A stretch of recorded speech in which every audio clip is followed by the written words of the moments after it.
What is a DBA and do you need one for your business? I get questions about DBAs all the time, and it's really much more simple than people think. So, we're going to break it all down. By the end of this video, you'll know what a DBA is, when you might need one, and how to get it. Before we get started, make sure you hit that subscribe button and the bell so you'll be notified the next time I release a new video on how to legally protect your online business. Hey, I'm Amy Nesheim. I'm the founder of Artful Contracts, and I'm a lawyer for online entrepreneurs. I've helped hundreds of online business owners get their legal ducks in a row when it comes to their online business. And a lot of times, that starts with DBAs. So, what is a DBA anyway? DBA stands for doing business as, and a DBA has different names in different states. Sometimes it might be called a fictitious name or an assumed name or also a trade name. But we're just going to refer to it as DBA, and that covers all of those different things. A DBA is basically an official nickname for your business. It's not a legal entity, it's just a name that you use when you're talking about your business that is not the same as the legal name of the business. So if you want to use a name for your business or even a nickname for your business that is different from the legal name of your business, then you need a DBA. These are really common when someone is first starting a business. So a lot of times someone will just start doing business, and that means that their legal name is the legal name of the business. There's no separation between the person and the business. So the legal name of the business is the person's name, and then the legal structure is sole proprietor. But if that person wants to use a name for their business that's different from their own personal legal name, then they would need to file for a DBA. So for example, let's say Cassandra Smith decided she wants to be a coach. She starts advertising her business online as Cassie's Enlightened Coaching. Cassie's Enlightened Coaching would not be the legal name of that business unless she filed it as an LLC or some other type of corporation. So if she's doing business as a sole proprietor, that means the legal name of her business is Cassandra Smith. And if she wants to use Cassie's Enlightened Coaching, then she needs to file for a DBA with her state or her local county. And the same would be true if she did have an LLC, but the LLC name was different than the brand name that she wanted to use. So for example, if Cassie filed for an LLC and she called that LLC Cassandra Smith LLC, but she wanted to use the brand name for her business of Cassie's Enlightened Coaching, then she would need to file a DBA for Cassie's Enlightened Coaching for Cassandra Smith LLC. So really basic, if you're using a name for your business that is different from the legal name of your business, then you need a DBA. Filing for a DBA is important for a few reasons. First, in most states, it is legally required. If you're doing business with a name that is not your legal name or not the legal name of your business entity, then it is legally required that you file that DBA with the appropriate government body, which might be either your Secretary of State or your local county clerk. It's required because it's important for people to know who they're actually doing business with. So if someone sees a business name, they need to be able to tie that name somehow to an actual person or business entity. So then they can go search on the state's website or go to the county clerk and search for that business name, and they can find the legal person who's attached to that business name. Otherwise, they would just be stuck, unable to find who the actual person is behind that business. It's also important for practical reasons. So if you are doing business with a name and they write you a check, which maybe it's pretty rare in the online business world, but let's just say someone writes you a check and they make it out to your business name.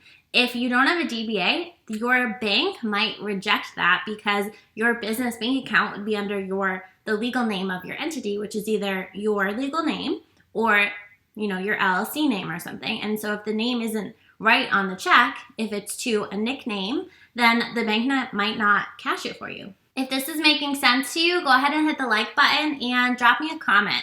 Do you have a DBA? Are you thinking about filing one? Now that you know what it actually is, let me know in the comments. Actually getting a DBA is not that difficult. For most states, like I mentioned before, you file with your Secretary of State. In some places, you do it at the county level, at the county clerk's office or the local courthouse. And it's just a little bit of paperwork. And there might be also a filing fee, which can be anywhere from $10 to $100. And again, that varies depending on where you are. But you can, most of the time, you can find these forms on your Secretary of State's website for your state, or they will have instructions directing you to the county clerk. And you just fill out that form, submit it, and then you have your DBA.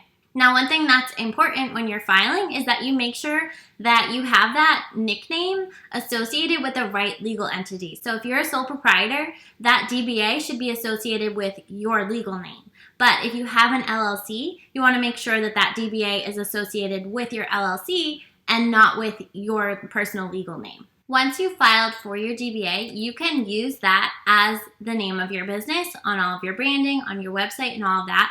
But it is still important that you include the legal name of your business on anything official. So that means at the bottom of your website where the copyright symbol shows up, you want to make sure that it says the legal name of your business, DBA, and then your DBA name. So that connects your DBA with your legal business entity. And the same thing is true on any legal contracts that you enter and any official documents that you fill out. So if you're a sole proprietor, that would be your legal name, DBA, your DBA name. And if you're an LLC, it would be your LLC name, DBA, your DBA name. I also want to note that you don't have to file a DBA just to use the name of your LLC without the letters LLC on the end. So for example, my business is Artful Contracts LLC. I can use Artful Contracts as my business name without filing a DBA. But I still make sure that on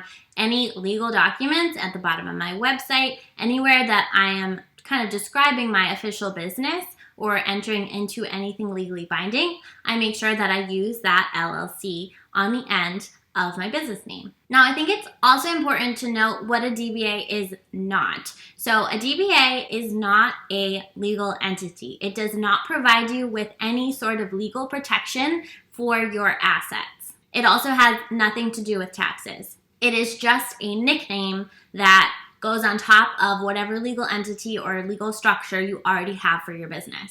So you can have a DBA if you're a sole proprietor. You can have a DBA if you're an LLC. When you file your DBA, it's basically just an official statement that I'm using this nickname for my legal business that already exists. If you're looking for asset protection, if you want to separate your business assets from your personal assets, then what you're actually looking for is an LLC. It's also important to know that a DBA or a trade name is not the same as a trademark. Filing a DBA does not give you any extra legal rights over the name that you filed that DBA for. It is not a trademark. Now, it might prevent someone else from using that same name within your state or within your county just because they look up your name and they see that it's already taken as a trade name, then they won't use it. But it is not the same as trademark rights that give you the rights to that branding and allow you to sue to get someone else to stop using your name. Another question that's super common when it comes to DBAs is how many DBAs can I have with one legal entity? So a lot of people want to do different lines of business or different branding associated with one LLC. And yes, you can do that. You can file as many DBAs with one LLC as you want.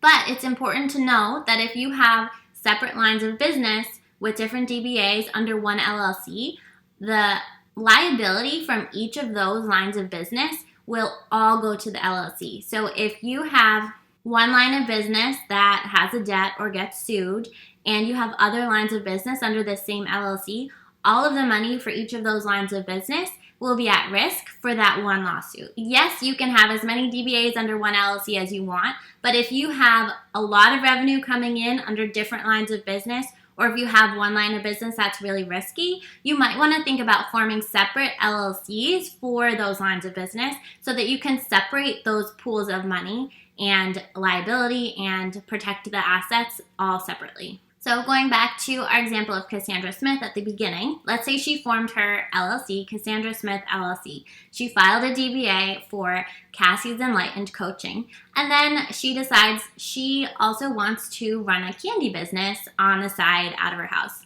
She could file a DBA for Cassie's Candies and have those both the coaching and the candy business both be under the umbrella of Cassandra Smith LLC. But any liability that she had from her candy business could take money away from her coaching business and vice versa, because they are both in the same LLC. So if she wanted any legal separation between the coaching and the candy business, then she would need to form a separate LLC for her candy business, and that way they are completely unrelated. Because again, DBAs don't provide any liability protection. They are just an official statement that you are using a certain name for your business. If you want to learn more about starting and running your business the right way, make sure you watch my free masterclass linked below in the description. If this was helpful for you, make sure you hit that like button and subscribe and the little bell, and leave me a comment. Let me know what you think. Are you going to form a DBA for your business? Did you learn something new today? I would love to hear from you. And if you want to keep learning how to protect your business, make sure you watch this video next. Thanks for watching, and I'll see you next time.